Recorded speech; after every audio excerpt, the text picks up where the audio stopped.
सालों पहले पीतल नगर में किशन नाम का एक किसान रहता था। वह गांव के एक जमींदार के खेत पर काम करके किसी तरह अपना घर चला रहा था। पहले किशन के भी खेत थे, लेकिन उसके पिता के बीमार होने के कारण उसे अपने सारे खेत बेचने पड़े। मजदूरी में मिलने वाले पैसों से पिता का इलाज कराना और घर का खर्च चलाना मुश्किल हो रहा था। वो हर दिन सोचता कि कैसे घर की स्थिति को बेहतर किया जाए। आज भी इसी सोच के साथ किशन सुबह सुबह जमींदार के खेत पर काम करने के लिए निकला। खुदाई करते समय उसकी कुदाल किसी धातु से टकराई और तेज आवाज हुई। किशन के मन में हुआ कि आखिर ऐसा क्या है यहाँ। उसने तुरंत उस हिस्से को खोदा तो वहां से एक बड़ा सा पतीला निकला। पतीला देखकर किशन दुखी हो गया।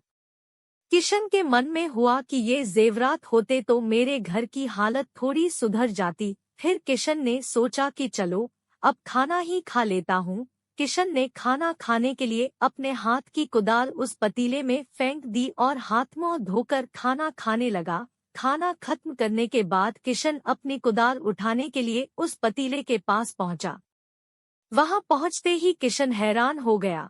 उस पतीले के अंदर एक नहीं बल्कि बहुत सारे कुदाल थे। उसे कुछ समझ नहीं आया। तभी उसने अपने पास रखी एक टोकरी को भी उस पतीले में फेंक दिया। वो एक टोकरी भी पतीले के अंदर जाते ही बहुत सारी हो गई। ये सब देखकर किशन खुश हो गया और उस जादुई पतीले को अपने साथ घर लेकर चला आया। वो हर दिन उस बर्तन में अपने कुछ औजार डालता और जब वो ज्यादा हो जाते तब उन्हें बाजार जाकर बेच आता। ऐसा करते करते किशन के घर की हालत सुधरने लगी। उसने इस तरह से बहुत पैसा कमाया और अपने पिता का इलाज भी करवा लिया। एक दिन किशन ने कुछ गहने खरीदे और उन्हें भी पतीले में डाल दिया। वो गहने भी बहुत सारे बन गए। इस तरह धीरे धीरे किशन अमीर होने लगा और उसने जमींदार के यहाँ मजदूरी करना भी छोड़ दिया। किशन को अमीर होते देख जमींदार मोहन को किशन पर शक हुआ। वो सीधे किशन के घर पहुंचा। वहां जाकर उसे जादुई पतीले के बारे में पता चला। उसने किशन से पूछा, तुमने यह पतीला कब और किसके घर से चुराया? डरी हुई आवाज में किशन बोला, साहब, ये पतीला मुझे खेत में खुदाई के समय मिला था। मैंने किसी के घर चोरी नहीं की है।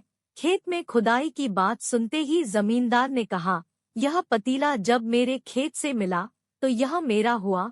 किशन ने जादुई पतीला ना लेकर जाने की बहुत मिन्नतें की, लेकिन जमींदार मोहन ने उसकी एक नहीं सुनी। वो जबरदस्ती अपने साथ वो जादुई पतीला लेकर चला गया। जमींदार ने भी किशन की ही तरह उसमें सामान डालकर उन्हें बढ़ाना शुरू किया। एक दिन जमींदार ने अपने घर में मौजूद सारे गहने एक एक करके उस पतीले में डाल दिए और रातों रात बहुत अमीर हो गया। एकदम से जमींदार के अमीर होने की खबर पीतल नगर के राजा तक पहुंच गई। पता लगाने पर राजा को भी जादुई पतीले की जानकारी मिली। फिर क्या था, राजा ने तुरंत अपने लोगों को भेजकर जमींदार के यहाँ से वो पतीला राजमहल मंगवा लिया। राजमहल में उस जादुई पतीले के पहुंचते ही राजा ने अपने आसपास मौजूद सामान को उसमें डालना शुरू दिया। सामान को बढ़ता देखकर राजा दंग रह गया। होते होते आखिर में राजा खुद उस पतीले के अंदर चला गया। देखते ही देखते उस पतीले से बहुत सारे राजा निकल आए। पतीले से निकला हर राजा बोलता, मैं पीतल नगर का असली राजा हूँ। तुम्हें तो इस जादुई पतीले ने बनाया है। ऐसा होते होते सारे राजा आपस में लड़ने लगे और लड़कर मर गए। लड़ाई के दौरान वो जादुई पतीला भी टूट गया।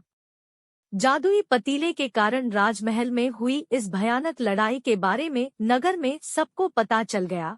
इस बात की जानकारी मिलते ही मजदूर किशन और जमींदार मोहन ने सोचा, अच्छा हुआ कि हमने उस जादुई पतीले का इस्तेमाल सही से किया। उस राजा ने अपनी मूर्खता के कारण अपनी जान ही खो दी। कहानी से सीख। जादुई पतीले की कहानी से दो सीख मिलती है। पहली कि मूर्खता का अंत बुरा ही होता है।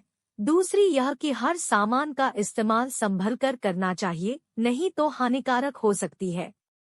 अगर आपको हमारी कहानी अच्छी लगती हो तो हमारे चैनल को सब्सक्राइब जरूर करें और हमें सपोर्ट करें और वीडियो को अपने दोस्तों में शेयर करें।